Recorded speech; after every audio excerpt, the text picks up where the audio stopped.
இன்றைக்கு திராவிட முன்னேற்ற கழகம் ஆட்சிக்கு வந்து 5 ஆண்டு காலம் நிறைவு பெற இருக்கின்றது. அடுத்த மாதம் தேர்தல் அறிவித்து விடுவார்கள். ஆக ஏப்ரல் முதல் வாரத்திலே தேர்தல் நடக்கும் என்று நம்புகிறேன். ஆக நம்ம இருப்பது 2 மாத காலம், 2 அமாவாசை தான் இருக்குது. திமுக ஆட்சியுடைய ஆயுள் காலம் 2 மாதம். இந்த 2 மாத காலத்திலே திராவிட முன்னேற்ற கழக ஆட்சி, இன்னைக்கு கிராமத்தில் சொல்லுவாங்க எரியிற வீட்டில் புடுங்கிறது மிச்சன்ட்டு, அதை போல திராவிட முன்னேற்ற கழகத்தில் எந்தெந்த துறையில் எவ்வளவு கொள்ளையடிக்க முடியுமோ அந்த அளவுக்கு கொள்ளை கும்பல் இன்றைக்கு கொள்ளையடித்துக் கொண்டிருக்கிறது. இன்றைய தினம் அடுத்த மாதம் தேர்தல் அறிவிக்கிறாங்க. இப்போ புதிய புதிய திட்டத்தை அறிவிக்கிறார், அதுக்கு அடிக்கல் நாட்டுறார். எப்படி மக்களை ஏமாற்றுறாங்க பாருங்க. திமுக விஞ்ஞான மூளை படைத்தவர்கள்.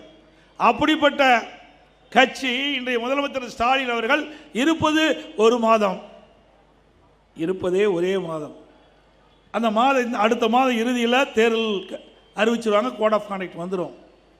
அதுக்குள்ள என்ன திட்டத்தை நிறைவேற்ற முடியும்? எப்படி மக்களை ஏமாற்றுறாங்க பாருங்க. தினந்தோறும் ஒரு புதிய திட்டத்தை அறிவிக்கிறது, அடிக்கல் நாட்டுறது, விளம்பரப்படுத்துவது, அத்தனை வெற்றி விளம்பரம். மக்களை ஏமாற்றுவதிலே நம்பர் 1 முதலமைச்சர் இன்றைய முதலமைச்சர் ஸ்டாலின் அவர்கள். உங்களுக்கு தெரியும் எத்தனை பேர் வச்சார்? 1 பேரா 2 பேரா? ஏதாவது எந்த பேராவது மக்களுக்கிட்ட ஞாபகம் இருக்குதா? ஒரு பெயரை வைப்பார், ஒரு திட்டத்தை அறிவிப்பார், ஒரு பெயரை வைப்பார், போட்டோ ஷூட் போடுவாங்க, நம்ம பத்திரிகையாளர் அழகாக பிடிச்சு வெளியிடுவாங்க, அதோட முடிஞ்சு போச்சு. பெயர் வைப்பதிலே நோபல் பரிசு கொடுத்தா பொருத்தமாக இருக்கும் திரு ஸ்டாலின் அவர்களுக்கு.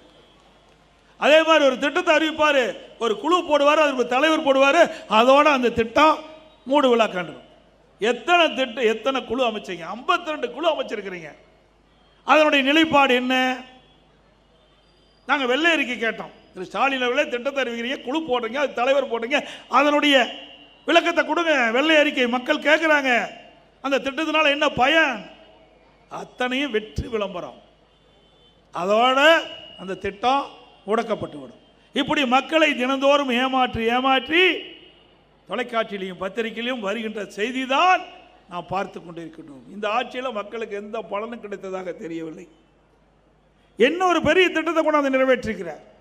அதிமுக சென்னை மாநகரத்தில் போக்குவரத்து நெரிசல் அதிகமாக இருக்கின்ற காரணத்தினாலே அம்மா இருக்கின்ற பொழுது மெட்ரோ ரயில் திட்டத்தை கொண்டாந்தாங்க.